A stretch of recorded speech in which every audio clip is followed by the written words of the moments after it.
Em nosso estudo de hoje, a lição 7 do livro Religião dos Espíritos, que tem como título Ao Redor do Dinheiro. Efetivamente, perante a visão da esfera espiritual, o homem afortunado na Terra surge sempre à feição de alguém que enorme risco ameaça.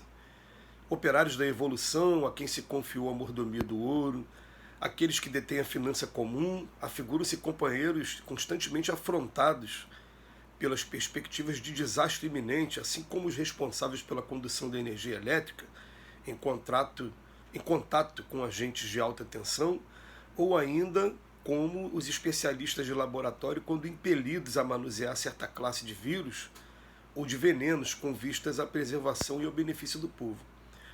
Considerando, porém, as inconveniências e desvantagens que assinalam a luta dos que foram chamados a transportar semelhantes cruzes amoedadas, é forçoso convir que o coração voltado para Jesus pode sustentar-se nesse círculo de incessantes inquietações na tarefa sublime da paz, da ascensão e da liberdade. Isso porque, se o dinheiro nas garras da usura pode agravar os flagícios da orfandade e os tormentos da viuvez, nas mãos justas do bem converte o pauperismo em trabalho e sofrimento em educação. Se a riqueza entesourada sem o lucro de todos pode gerar o colapso do progresso, o centavo movimentado ao impulso da caridade é o avivamento do amor na terra, por transformar-se a cada minuto no remédio ao enfermo necessitado, no livro renovador das vítimas do desânimo, no teto endereçado aos que vagueiam sem rumo e na gota de leite que tonifica o corpo subnutrido da criancinha sem lar. Ninguém tema desse modo a grave responsabilidade da posse efêmera entre as criaturas humanas, mas que toda propriedade seja por nós recebida como empréstimo santo, cujos benefícios é preciso estender em proveito geral, atentos à lei de que a felicidade só é verdadeira felicidade quando respira na construção da felicidade devida aos outros. Assim, pois, compreendamos com a segurança da lógica e com a harmonia da sensatez que, em verdade, não se pode servir a Deus e a Mamon, mas que é a nossa obrigação das mais simples colocar Mamon a serviço de Deus.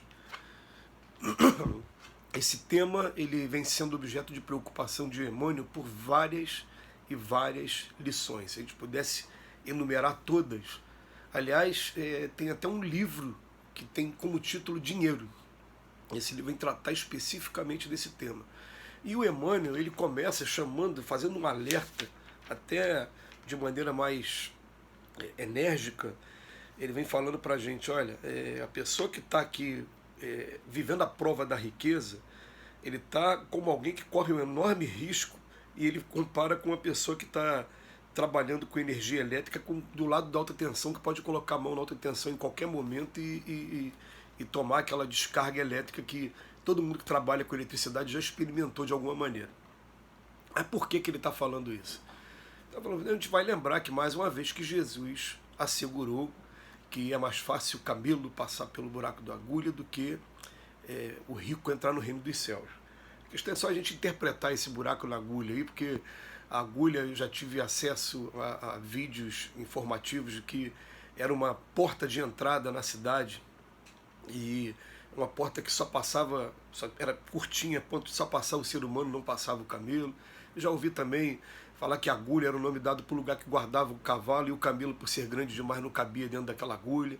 Enfim, o objetivo é dizer que é muito complicado, não é impossível, mas é muito difícil a prova da riqueza. Por quê? Porque ela leva a gente aos excessos de todos os gêneros, ela leva a gente principalmente aos prazeres da matéria que escravizam, e escravizam mesmo ao longo de várias e várias encarnações. A pessoa, muitas das vezes, ela desencarna ainda vivendo a dor, o sofrimento de querer gozar dos prazeres materiais e não poder, estar sendo privado deles, e principalmente porque faz a gente esquecer também da nossa natureza espiritual. Esse é o mais importante. Se nós somos espíritos que estamos aqui vivendo um momento de aprendizado, daqui a pouco a gente volta para o mundo espiritual, o que a gente puder fazer para não ficar preso ao que tem aqui nesse mundo é sempre interessante, é sempre de boa acolhida, porque a gente vai pensar assim: eu não sou um corpo vivendo a vida espiritual e voltando para cá, eu sou o contrário, eu sou um espírito vivendo um corpo e voltando para o mundo espiritual. Mas ele vem chamar a nossa atenção né, as inconveniências, as desvantagens, né? Porque ele vem falar aqui para a gente que ó, se a gente conseguisse direcionar o dinheiro de alguma maneira para aliviar a orfandade, para que a gente pudesse trabalhar com a educação, para que a gente pudesse levar remédio para o enfermo, aliviar a dor do próximo.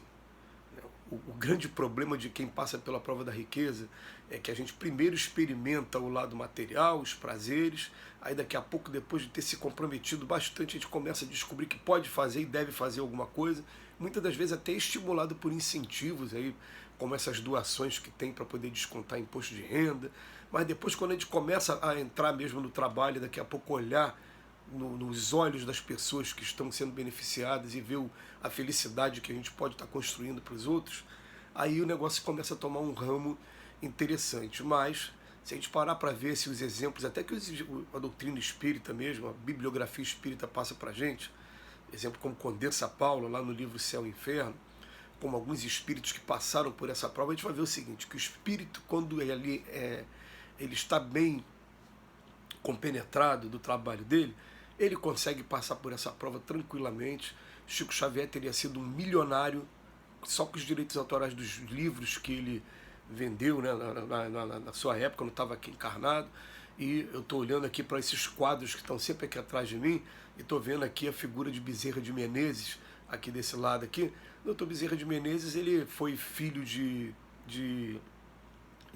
um militar do Império, oficial superior do Império. Ele teve uma vida de classe média alta e conseguiu cumprir muito bem o papel dele. E a gente, ao longo da história, a gente vai encontrar assim, ó, Moisés, por exemplo, na primeira revelação, prova da riqueza. Foi criado como se fosse um faraó no Egito. Depois promoveu o êxodo. O Cristo não tinha onde botar a cabeça, né? Paulo de Tarso, prova da riqueza. Depois teve que renunciar a tudo. A semelhança de Francisco de Assis, prova da riqueza no primeiro momento, depois se dedicou à sua tarefa, à sua atividade.